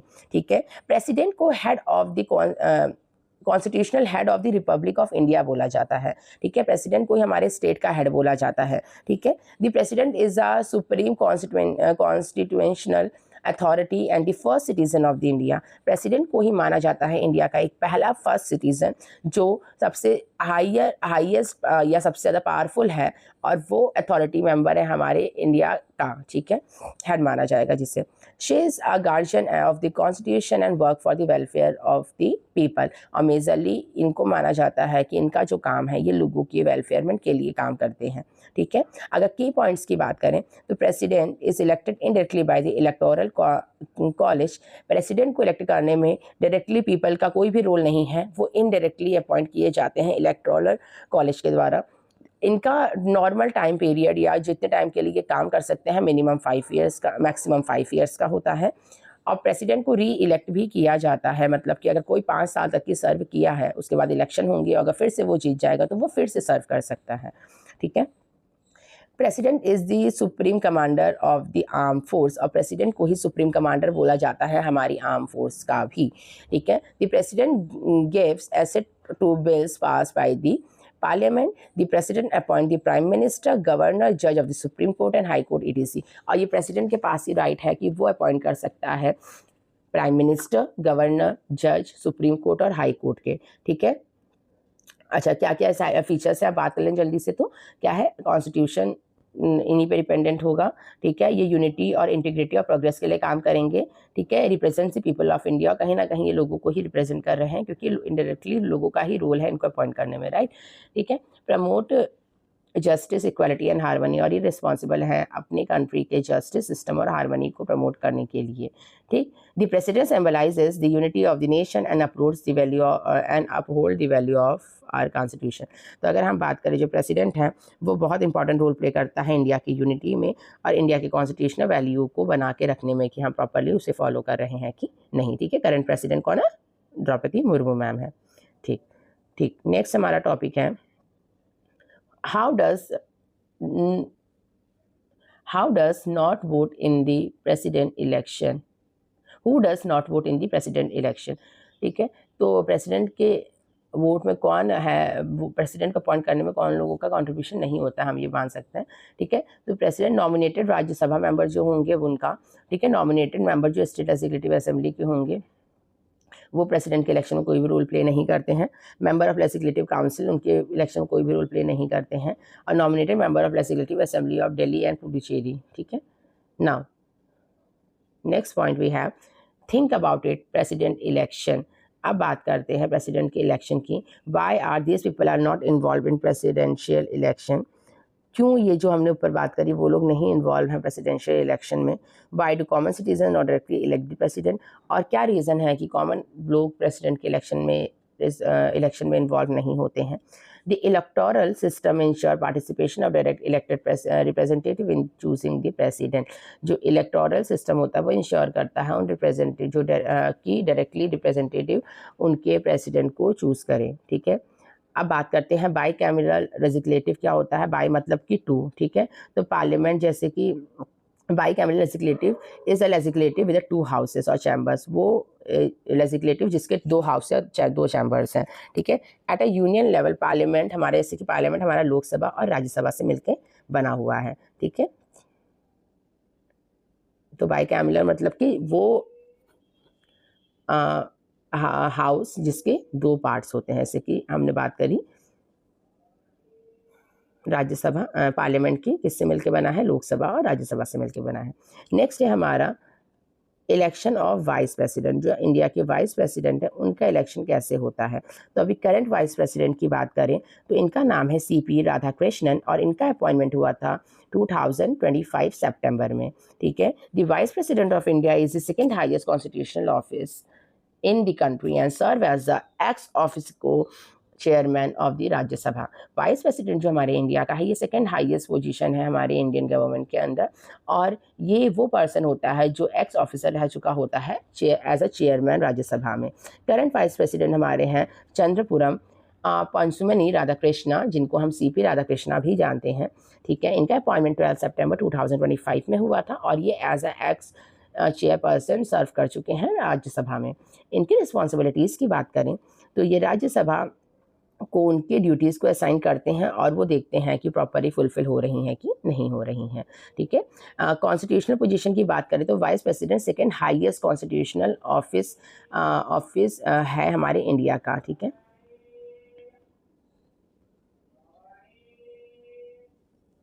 ओके, नेक्स्ट टॉपिक है challenges in India's electoral system. India में हमारे इलेक्शन जब भी कंडक्ट होते हैं तो वहाँ बहुत से चैलेंजेस देखने को मिलते हैं, बहुत सी ड्रॉबैक्स या प्रॉब्लम्स देखने को मिलती है, जिसमें से एक चैलेंज है money power. The increase influence of money in election can affect the electoral process. India में जनरली देखा गया है कि इलेक्शन के टाइम पे, इलेक्शन से पहले जो भी रिप्रेजेंटेटिव होते हैं वो अपनी मनी के बेस पे लोगों को खरीदने की कोशिश करते हैं, या वो छोटे छोटे गांव में जाएंगे, उनको basic requirements key thing they देंगे और उनसे कहेंगे कि आप हमको वोट दे देना। तो ये कहीं ना कहीं बहुत बड़ा ड्रॉबैक है, जिससे इंडिया की प्रॉपर गवर्नमेंट को सेलेक्ट करना थोड़ा डिफिकल्ट हो जाता है। क्रिमिनल रिकॉर्ड की बात करें तो presence of candidate with the criminal record rises concern. अगर पॉलिटिशियंस की बात करें तो बहुत से पॉलिटिशियंस कुछ ना कुछ क्रिमिनल रिकॉर्ड्स उनका होता ही होता है, जो एक बहुत मेजर प्रॉब्लम है किसी भी डेवलपिंग कंट्री के लिए, या अगर वहाँ पे उस कंट्री की अथॉरिटी क्रिमिनल्स के पास होगी तो बहुत प्रॉब्लम हो सकती है। वोटर एपैथी की बात करें तो some citizen particularly in the urban area में not take sufficient interest in voting. हमारे इंडिया में हमने जैसे पहले भी डिस्कस किया था कि बहुत कम रेशो में लोग वोट देने के लिए गए थे। ठीक है, तो हमारे यहाँ विलेज एरिया में जनरली देखा गया है कि लोगों का इंटरेस्ट ही नहीं है वोट कास्ट करने के लिए, उन्हें इंपॉर्टेंस ही नहीं पता है कि उनका एक छोटा सा वोट कितना इंपॉर्टेंट हो सकता है। ठीक है, तो ये भी एक बहुत बड़ी प्रॉब्लम है इंडिया में। ठीक, okay, now the way forward, अब बात करते हैं कुछ इंपॉर्टेंट पॉइंट्स की एक समराइज वे में। A strong democracy requires aware of responsible voters. अगर हम इसमें स्ट्रॉन्ग डेमोक्रेसी की बात करें तो वहाँ के जो वोटर्स हैं वो अवेयर और रिस्पॉन्सिबल होने चाहिए। Voter need information about candidates issues political choices and their right and responsibility. Voters को इन्फॉर्मेशन होनी चाहिए जो कैंडिडेट्स हैं उनके बारे में, जो इश्यूज हैं उनके सोसाइटी से रिलेटेड उसके बारे में, और पॉलिटिकल चॉइसेस उनकी जो है प्रॉपर, ताकि वो पॉलिटिकल चॉइसेस बना सकें, ठीक है, अपनी राइट एंड रिस्पॉन्सिबिलिटी को अटेंड कर पाएँ, है ना, ठीक है। Important sources of voter awareness include education, media and awareness campaigns. अगर हम बात करें कि वोटर को अवेयरनेस कहाँ से मिलेगी, तो उसमें बहुत इंपॉर्टेंट रोल है उनकी एजुकेशन का, मीडिया का, और डिफरेंट अवेयरनेस कैंपेजेस चलाए जाते हैं वोटिंग के टाइम पे, ज़्यादातर हमको देखने को मिलते हैं, ठीक है। Responsible voters ask the right questions, understand the issues, make a responsible choice, cast your vote responsibly। Responsible voter जो होते हैं वो सही क्वेश्चन पूछते हैं, वो इश्यूज़ को अच्छे से समझते हैं कि क्या इश्यूज़ है और उसको बेहतर तरीके से कौन सॉल्व कर सकता है, और उस बेसिस पे वो एक रिस्पॉन्सिबल चॉइस बनाते हैं और अपने वोट को कास्ट करते हैं। And aware and vigilant voter is important safeguard of a democracy. एक अवेयर, वेल अवेयर जो पर्सन है, ठीक है, जो सिटीज़न है, वो बहुत इंपॉर्टेंट होता है एक डेमोक्रेसी में, बहुत इंपॉर्टेंट रोल प्ले करता है, क्योंकि उसी के वोट पे डिपेंड होता है कि कौन अपनी सरकार बनाएगा, और अगर एक बार सरकार बन गई तो वो सरकार ही रिस्पॉन्सिबल है आगे चल के हमारे लिए डेवलपमेंट करने के लिए। तो हमें अपने वोट को बहुत वाइजली कास्ट करना चाहिए, ठीक है। ओके, अब हम बात करते हैं इस पूरे चैप्टर को एक क्विक कॉन्सेप्ट मैप में हमने जितनी भी चीज़ें डिस्कस करी है ना, हम चलिए उनको रिवाइज कर लेंगे। तो सबसे पहले हमने जो टर्मिनोलॉजी को डिस्कस किया था वो था यूनिवर्सल अडल्ट फ्रेंचाइज, मतलब कि वो राइट जो 18 और उससे ज़्यादा एज के लोगों को दिया गया है, जिसमें वो इलेक्शन दे सकते हैं, ठीक है। 1 पर्सन 1 वोट की बात की थी हमने कि एक पर्सन सिर्फ एक इलेक्शन दे सकता है, ठीक है। इक्वल वैल्यू, और हर पर्सन की वोट की वैल्यू इक्वल होगी, हम किसी के संग भी इनइक्वालिटी नहीं करेंगे, भले वो किसी भी कास्ट, रिलीजन या जेंडर का क्यों ना हो, ठीक है। इलेक्शन की हमने बात करी कि इलेक्शन प्रोसीजर कैसे होता है, ठीक है। हमने बात करी कि हमारे election national level, state level पे अलग अलग तरीके से और लोकल लेवल पे अलग अलग तरीके से होते हैं। हमने बात करी इलेक्टोरल सिस्टम की कि हमारा सिस्टम प्रॉपर कैसे वर्क करता है। हमने बात करी कि हमारे इंडिया में इलेक्शन को प्रॉपर इम्प्लीमेंट करने के लिए इलेक्शन कमीशन ऑफ इंडिया है, जो देखती है कि इलेक्शन फेयरली और फ्रीली कंडक्ट हो रहे हैं कि नहीं, ठीक है। इलेक्शन प्रोसेस की हम बात कर चुके हैं, जिसमें हमारे पास इंपॉर्टेंट रोल प्ले करते हैं ईवीएम और वीवीपीएटी, ठीक है। ईवीएम वो मशीन जिसकी हेल्प से हम इलेक्शन दे रहे हैं, इलेक्ट्रॉनिक वोटिंग मशीन जिसे कहते हैं। और लास्ट में हमारे पास आजकल एक नया सिंबल है, वो है नोटा का सिंबल। नोटा मतलब नन ऑफ दीज। अगर हम किसी भी कैंडिडेट को वोट नहीं देना चाहते हैं और अगर हम उनसे डिससेटिस्फाइड हैं तो हम नोटा को प्रेस कर सकते हैं। हमने बात करी वीवीपैट की। वीवीपैट मतलब कि जब हम प्रेस करते हैं बटन को तो साइड में ही एक छोटा सा सिंबल बनकर आता है कि हमने किसको वोट दिया है, ठीक है। तो उससे हमें एग्जैक्टली पता चल जाता है कि हमने जो वोट कास्ट किया है वो सही था कि नहीं, ठीक है। और हमने बात करी काउंटिंग की। फिर काउंटिंग होगी, इलेक्शंस की, रिजल्ट डिक्लेयर किया जाएगा और जो मेजॉरिटी से जीतेगा वो first past the post system वो बनाएगा अपनी गवर्नमेंट, ठीक है। और प्राइम मिनिस्टर और सीएम की हमने बात करी कि प्राइम मिनिस्टर कैसे अपॉइंट किए जाते हैं, सीएम कैसे। प्राइम मिनिस्टर बात करें तो नेशनल लेवल पे है, ठीक है, सीएम स्टेट लेवल पे है। हमने प्रेसिडेंट्स के अपॉइंटमेंट्स की भी बात करी है और वाइस प्रेसिडेंट के अपॉइंटमेंट की भी बात करी है, ठीक है। अच्छा, चलिए अदर इलेक्शंस की अगर बात करें, ठीक है, जो यूनिवर्सल अडल्ट फ्रेंचाइज के थ्रू नहीं होते हैं वो कौन कौन से हैं। राज्यसभा, प्रेसिडेंट और वाइस प्रेसिडेंट का इलेक्शन, ठीक है, इनडायरेक्टली ये इलेक्ट किए जाते हैं, ठीक है। इलेक्टोरल कॉलेज के मेंबर्स इसके पार्टिसिपेंट्स होते हैं और ये सिंगल ट्रांसफरेबल वोट सिस्टम के थ्रू इलेक्ट किए जाते हैं, मतलब कि प्रेफरेंस बेस पे लोग अपने वोट को देंगे और जो जीतेगा वो बनाएगा, वो इन अथॉरिटीज़ को होल्ड करेगा।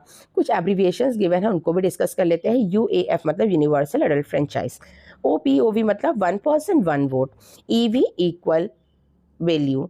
EL election. NSL national, state and local level के जो इलेक्शंस होते हैं। ES electoral system. ECI election commission of India. EP election process. EVM electronic voting machine. VVPAT voter verifiable paper audit trail. CT counting. RT result. GF government formation. PM और CM, PM मतलब prime minister, CM मतलब chief minister. Prime minister national level पे, chief minister state level पे head है, ठीक है। RS मतलब Rajya Sabha, PR मतलब प्रेसिडेंट एंड VP मतलब वाइस प्रेसिडेंट। ये तीनों ही मेंबर होते हैं, ये तीनों ही पार्ट है हमारे पार्लियामेंट का। I मतलब डायरेक्ट इलेक्शन, इनडायरेक्ट इलेक्शन, और DE मतलब होता है डायरेक्ट इलेक्शन। डायरेक्ट इलेक्शन जब लोग वोट खुद करेंगे और उनके वोट के हेल्प से हमारा अपॉइंट होंगे रिप्रेजेंटेटिव। इनडायरेक्ट जिसमें लोगों का डायरेक्टली रोल नहीं है, ठीक है। EC electoral college, STV single transferable votes. अच्छा, अब हमने डायरेक्ट और इनडायरेक्ट को डिस्कस कर लिया था। डायरेक्ट हमारे Lok Sabha election, state legislative assembly और लोकल इलेक्शन के लिए लोग डायरेक्टली इन्वॉल्व होते हैं और वोट देते हैं। वहीं इनडायरेक्ट इलेक्शन की अगर हम बात करें तो राज्यसभा इलेक्शन ऑफ प्रेसिडेंट और वाइस प्रेसिडेंट में लोगों का डायरेक्ट कोई भी रोल नहीं होता है, ये रिप्रेजेंटेटिव इलेक्टोरल कॉलेज के लोग ही करते हैं, ठीक है, अपॉइंट।